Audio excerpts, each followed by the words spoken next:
guys, this is the start of my vlog in the middle of the week, which is fairly good compared to last week, which was literally before it even ended. So you can find me today about to take on a bus. Okay, let me through.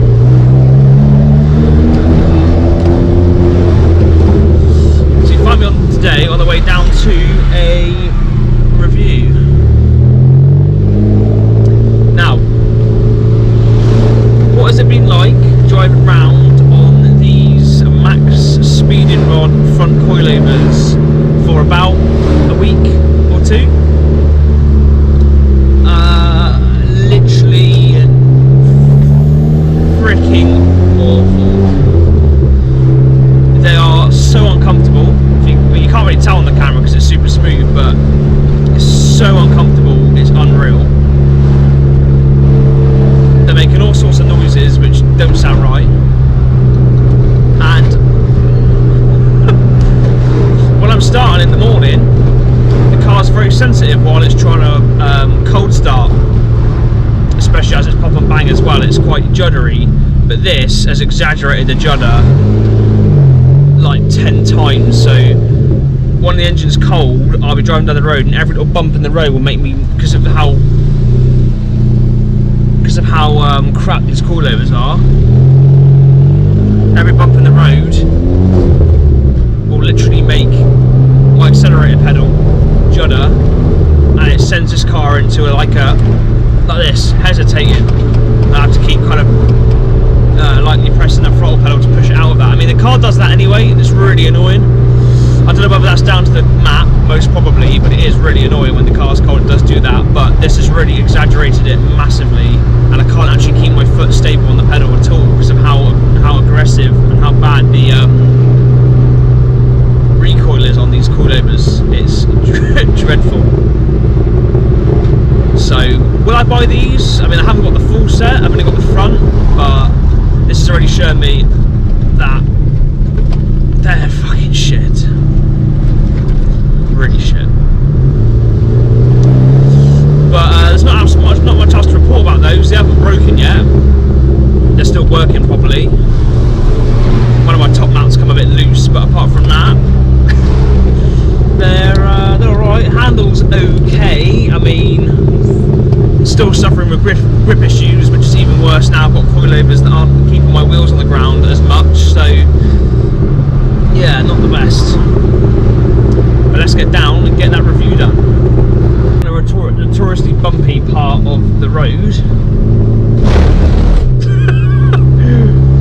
Now, this car by no means is comfortable. It's by no means a comfortable car. It's not a luxury, comfortable car.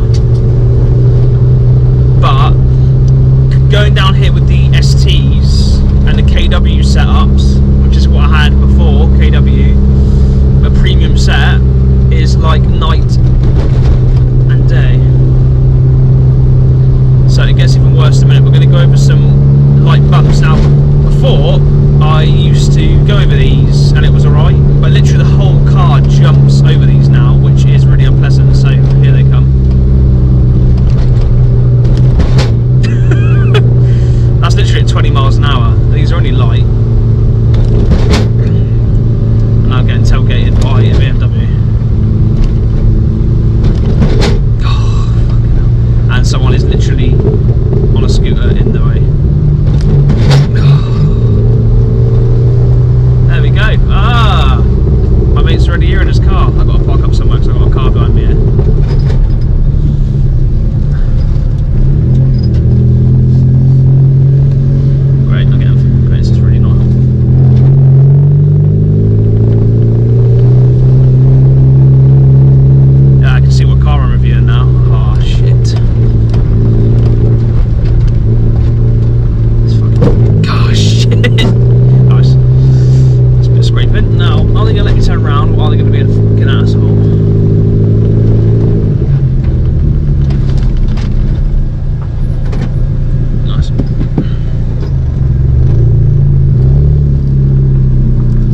I will say one thing about Lupo, frickin' mint to turn around.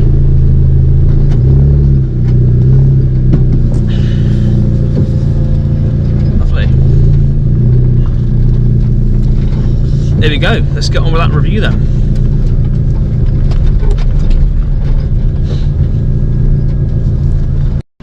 What's going on, guys? It is the middle of what has been actually a fairly straightforward, not so crazy week compared to the last.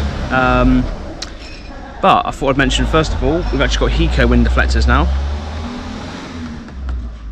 which shouldn't come off. And I will say now, if you do buy wind deflectors for the Lupo, they do a set that's about £10 less than the Hikos, about 20 to £25. So they're stick-ons, which is what I had before. Now, they were good and they were easy to install, but they didn't actually fit properly along the top here and along here.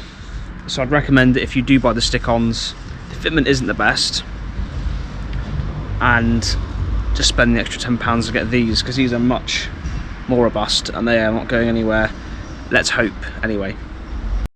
So guys, tonight I'm rolling down to go and meet Nick at Shogun Customs to go and talk some business and to do some things with him, so that'll be coming shortly. And firstly I'm popping down to I'm going to be starting a part-time job at Domino's Pizza doing deliveries, so I'm going to get in there, starting up next week, get a couple of shifts under my belt, and then I'm going to start recording the experience and using that as a way to tell people whether it's worth doing it. So I'll be doing 2 shifts a week until at least I know what the outcome is with the whole police situation, and whether I can still drive or what my license is going to be like or whatever. So I'm going to be doing that till then. Additional income, it's going to be really good. And you do 2 shifts a week, and that's going to be the equivalent of about £400 a month after tax coming in through. So I think it's definitely worth doing, and I'm interested to see how it goes. So we'll get video footage. Let's get going then.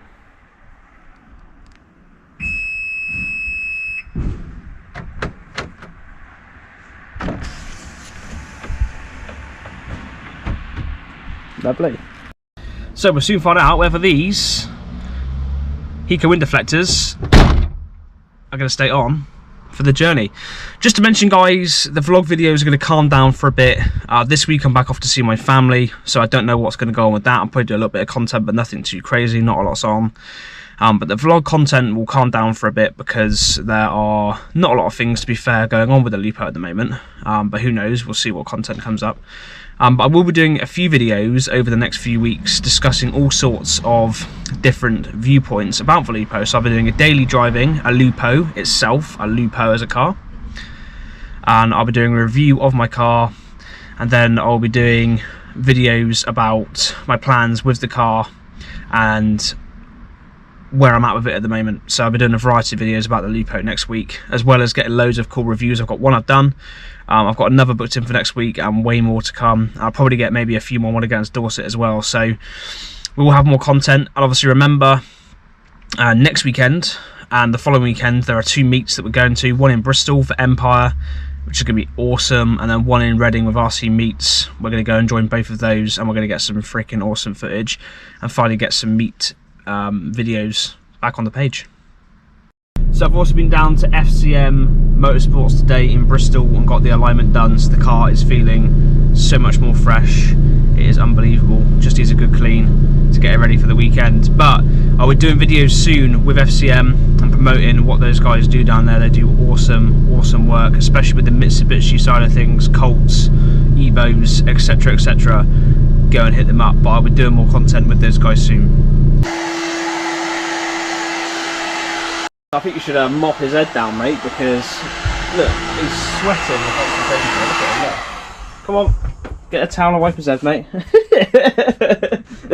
that's the one. Keep that, there you go, like that. Oh. That suits you, mate. What you got to say, mate? Smoking a fag. You make good squash though, mate. He's just. So, Nick, what stage you at with it at the moment? Still finishing the shrink. Almost there. Yeah. And we're going to trim it around the dot matrix and see where we are. Yeah. And start cleaning the inside. And I can start getting rid of this sweaty fucking air. Well, your assistant here should be towering you down, but he's just observing, aren't you, today? Yeah, so that's not a crease in the actual film, that's just in the silicone liner. So you can feel it with your fingers flat, and it'll go when we pull the liner off.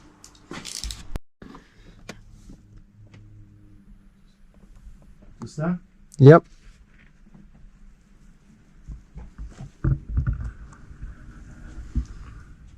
sun strip got over anyway, but I still want to get it nice and tight.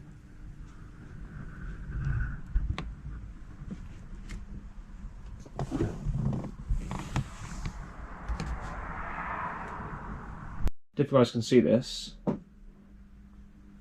look at that pearl on that paint.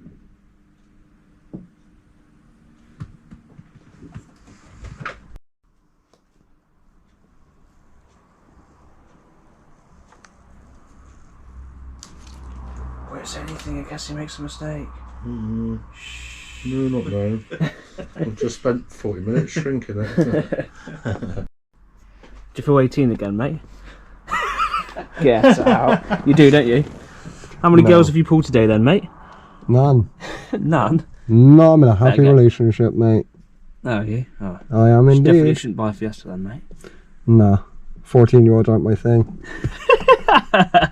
What, schools ain't your thing, and McDonald's, no? No. Pretty much there. Final stages now, isn't it? Yeah, it's almost there, yeah. Really. So there's all cut out, ready to go. Men 1 Fiesta. Get it nice and clean. Ready for the window install. Not too bad. So what are you doing? Just getting all the crap? Yeah, we'll just give it a good scrub, and then we'll clean it off with this with a Blue Max. I'm ready to fit the film now. Obviously, you guys hold hands when you do that together as well. Yeah, of course. Yeah, nice and close. Exactly. Yeah, you can see the difference here in the colours, can't you? Yeah. So the guy who owns this reckons it's had some. You can see something here that it's had some sort of like. It's weird. It's not wrap. It's like a rubbery film pot on it, but you can see the difference from colour to colour here. It's quite faded, which I guess is the stock. Yeah, interesting. It's slightly sparkly. You can see it here as well. Yeah, they were saying they can wrap it for me here. So yeah. I've got to get mine done because mine came off the other day when my stuck on the sunstrip ripped off. It pulled the whole lot off. So that's terrible. And the other side's worse. Is it? Yeah. For mate. Is that for flipping burgers? Yeah. Getting the pizza out. Yeah. When you said squeegee, you didn't mean like the world's biggest squeegee. No, it's reaching the bottom of the windscreens. Ah, there we go. There we go. In action. There he is, a big beast. No, not that big beast, mate. You wish. I really don't. You already suit the car, mate. Do that. There you go. They're getting wet now. Anyone wants to sponsor us with a keg sprayer? What's this? Anyone wants to sponsor us with a keg sprayer? Yeah, exactly. Saves doing all this. Maybe get like a nice little electric one. And whoop. Yeah. Get hose pipe in it. One sheet does plenty, doesn't it, mate? Yeah. Look at this. You should be YouTube famous one day. Got the sprayer and the bloody plastic holder here. That's it. Get him in the face. That's it. Hiding his face now. 3 guys, 1 GoPro, some tint and a car. What more would you want? Start about mine. Oh, it's like nicknaming you B-Cup. B-Cup? Yeah, B-Cup. get that way. Dad bod in full grown outlet. So this is probably the hardest bit, is it? Getting it from outside inside into the inside of the car. As soon as you put that loader off, you've got to get it wet. Yeah. That's what she said, isn't it? As soon as you pull that liner off, you've got to get it wet. There you go. But no, it must be. I mean, what you've got to try and get it through the window or through the door gap, and without like sticking to it. Roll it in a minute. Yeah. Oh, roll it, do you? Smart. Yeah.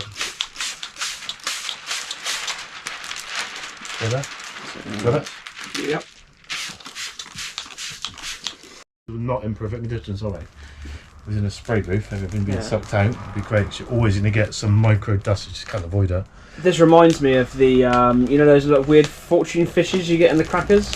It's like you can warm it up and it's going to fold out into a shape. Look, one of the world's most expensive rolls. Lovely. Okay. Ready to go? So yeah, if you go for the windscreen service, you get a free interior clean as well, from what I can see from here as well.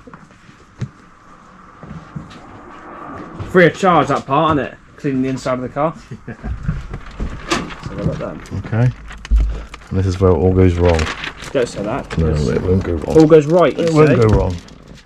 It's not go right, it's you doing it. Of course it's going to go right.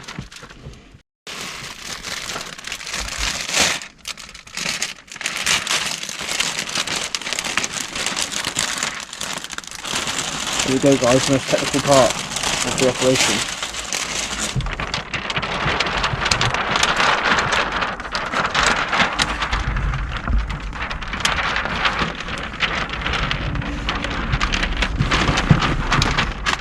So from the outside, let's have a little look. One nervous owner. And the tint going in there. Look at that, that looks great.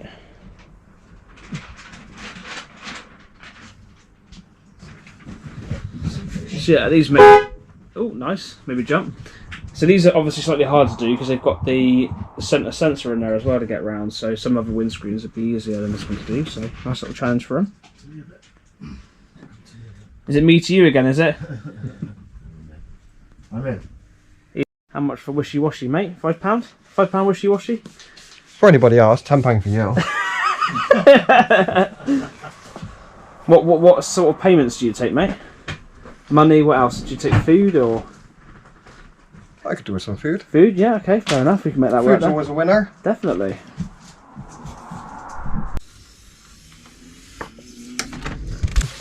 So this is ready for a sun strip, is it? Yeah, we're going to get the sun strip off. Sorry. Got it? Yep.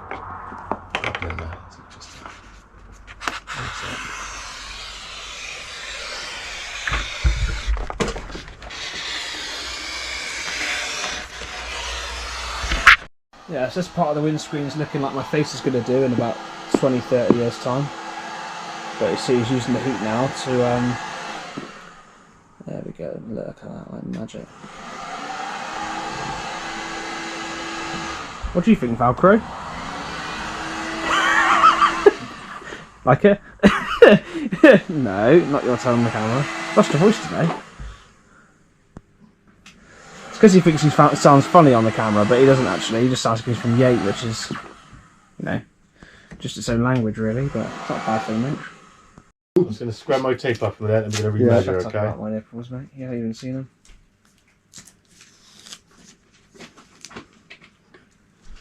What's that? Be locked out. Right. Be locked out now. You okay? Yeah. Right. What? Ready to slice and dice? Line. If you go to the dot matrix, right, I'm bang on 9. So you measure on the line of your dot Say matrix. Velcro's good, so that's done, you Velcro. Mate, you can't talk. I actually feel really bad that you don't want to talk on the video because you like your voice. I hate my voice. There you go. No, your voice is fine, mate. You sound like any other Bristolian person. We all sound the same. We don't. Well, you sound like you're might from- sound a bit worse. You sound like you're from sound like you're from Yarte. You definitely sound worse than me. You sound bad enough. Start that again. Just get rid of that, mate. Seriously. I've got me and you will fall out. 3 inches of burger nip in it, that's what I get. That's what you've got. On your B cups. Today. Get out of here. Let's get over then. Lovely. So the window needs a little bit of finalising. And then we're going to get the sun strip on.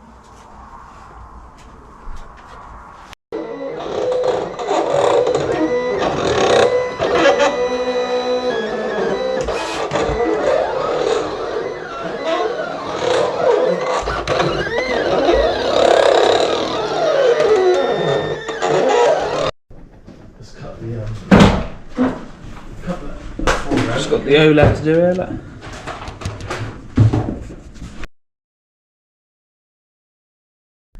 Hello guys, how's it going? It is a Friday and we are getting towards the end of the week. So this week's vlog hasn't been too crazy. It's been a fairly good week. I'm now enjoying the new change of scenery back at home, visiting the family this week. So I'm off down to Euros today to sort out a problem that I've had since owning it that I've never got around to doing. So for some reason, whether it's bulbs or wiring, my rear reverse lights don't work, which is obviously becoming more of an issue now as the nights are getting darker. I'm getting home late and trying to reverse and I cannot see a thing, so it's not really very helpful. Plus it's probably ideal to have some reverse lights. because people don't really know what you're doing. So it's probably pretty helpful to get those sorted out. So we're popping down there today to Euro Car Parts, and just want to mention one thing. So I've looked on my phone today, and this is just to kind of show you Halfords is not a go-to place. If anyone knows, if you live in the UK, not all of our viewers do, there's a big chain called Halfords. Now what they do is it's a lot of motoring accessories, parts and so forth at fluctuated rates. They're good if you're desperate, but I'd never recommend going to Halfords. First of all, the starters, you end up queuing for 10 years. The people in the store don't normally have any idea of what they're on about, and the majority of the time it's not the best service, and the prices you pay are insane. So just to let you know, I searched this morning independently and found that the 2 reverse bulbs for my car in Halfords would have cost me between £5 and £7.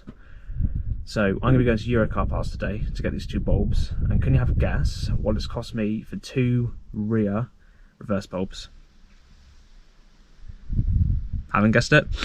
So it cost me a massive 78 pence for 2 bulbs. So this just goes to show that Euro Car Parts is definitely the one to go for looking for things like bulbs and small parts. They charge the going rate, what is pretty much the recommended targeted retail price, rather than an extended over exuberant price, which is a total rip-off. So if you're not from the UK, Euro Car Parts is a massive chain, just like Halfords.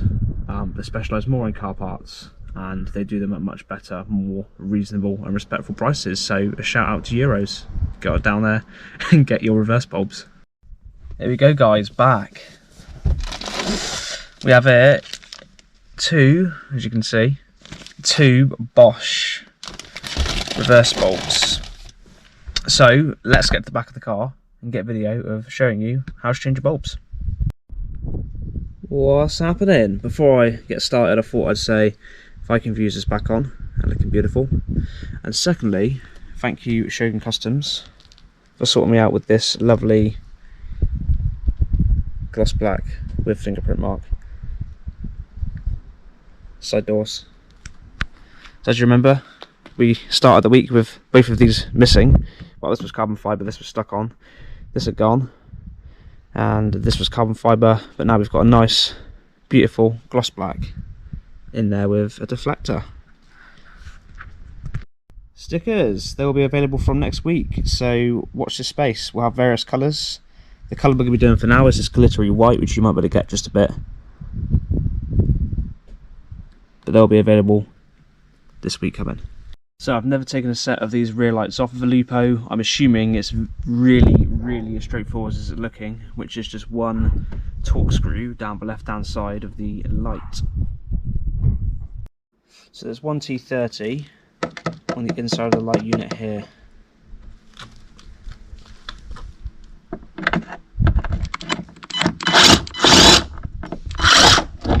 Didn't really seem to be doing a lot, but there it is, and they should just pull off. Let's see. If it doesn't, then I'm very sorry. Oh, it literally does. That is literally it, I think. Here it is. There we go. Then what we want to do is to get this off of here. Just sit here. To get this off, you'll then put the screwdriver into here, and you'll push like this, and you'll pull it off either side like this. Get it straight off, son. Simple as that. There we go, guys. So this is another one. This is the other side. If I take this one off, because the other one has got a rusted screw. So you push the tab in at the top here, you just pull all your bulbs loose. So there we go. I don't actually have a reverse bulb in there at all, which is the answer to why, well, at least this side, they weren't working.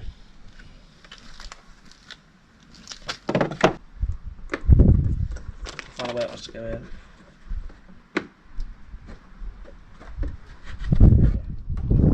Your head as well. So on the back of these units, there's 2 pins. You probably can't see them. Line these pins up before you sit it back in place. Just easier said than done. Let's have a look at the total imbecile right now. Halfway there, just time to repeat the other side. Start the car and see if it works. 2 lights back on. Let's go see if they work. Well, it turns out, actually, from a look at the video, I can't actually tell if they work or not, so I won't find out till tonight. But yeah, at least we've got 1 bulb back in, and maybe one that works. I don't really know what's going on with that, because I couldn't see from the video what was going on. But we only have 1 bulb at the back, so I guess it's an improvement. But we'll have to see. Someone's getting killed in that house over there, if you can probably hear it. Crazy. Anyway, that is how to very easily and very simply replace bulbs on the back of a VW Lupo or a Seat Arosa.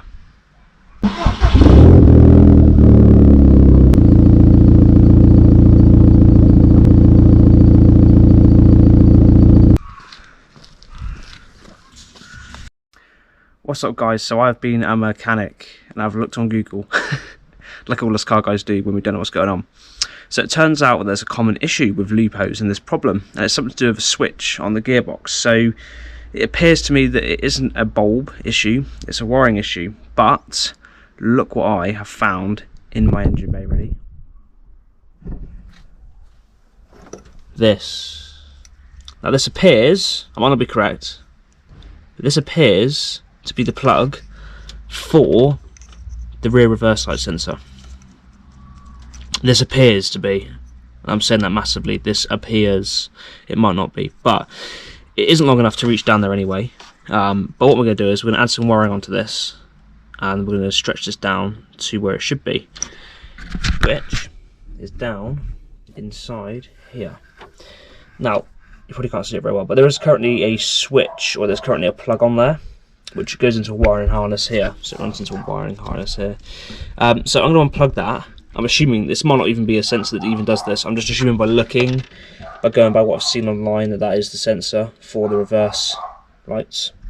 So what we're going to do is we're going to wire in this and see if we can get it to plug in and see if the lights work. If it doesn't, then that's a sensor for something else, but it looks pretty much identical to the one that's coming out. So the mysterious rear light issue continues on. So, on the list of things that are broken, including myself, that was a joke, but on the list of things that are broken, I've had the car now for a month, and pretty much a month, and I still haven't got a cigarette lighter that works. I did this, which is like bullshit and didn't work. I wired a cigarette lighter extender into the radio, which worked. The radio was fine, and this provided power, but everything you put in it blew up, so obviously that didn't really work very well. About as useful as a chocolate teacup. So I'm actually going to take this out, cut this all apart, because it's a little shit anyway, and use the wiring off of this to extend the wiring plug. And on a side note, the issue with the cigarette lighter is going to be sorted at the end of the month. I'm going to be buying an inverter, which I'm going to run off the battery. I'll then wire it through the car, and then I'll have an inverter up here at the front, which will have a cigarette lighter, USBs, plugs, which will be a benefit. There's a bit of charge. You use and do more with that. But also I have an actual electricity supply, rather than having to use portable batteries to keep charging my phone when I'm out for long times, which is the deadest thing going and is so annoying. Obviously, being VW, I've tried to get the cigarette lighter out, but you have to remove the entire bloody dashboard, and it's like having to use a sledgehammer to get it out. It's incredibly well built and over-engineered for what is a very basic and simple interior, so I've just decided to bin it off, fuck it off. Who the hell uses cigarette lighters anymore? We're not in the 90s, so I'm going to get that inverter. I think it's got 4 USBs on there, 2 cigarette lighter outputs, 1 plug. It's got loads of outlets on it, so it's just a win-win really. Status update, that ended up doing jack shit. So we've got the new wiring harness plugged in. Hasn't done anything. We've got the old one hiding here. There we go. There's the old one. So what we're going to do next is down the line, whenever, we'll get a new sensor, take the sensor off, plug it back in, and see if either of these sort the rear lights out, because I've still got no reverse lights, which isn't really very helpful. What I'm going to do though is I haven't had, like I mentioned before, a cigarette lighter for the past month of owning the car, so now I'm going to get the Hoover out and finally give the car a Hoover for the first time in a month. Disgusting. So guys, I'm excited to see what the weekend holds this evening, and tomorrow I'm going to focus on getting up the review video of the Fiesta, and we've got a episode to go up from Shogun Customs. Now, what we're going to do this weekend is I'm going to take you guys to one of my most favourite places around Weymouth for it's just everything. It's just amazing. So I'm going to take you guys to that tomorrow, and we've also got a car review hopefully as well, going to be at the same time as then, so we'll see you then when that happens.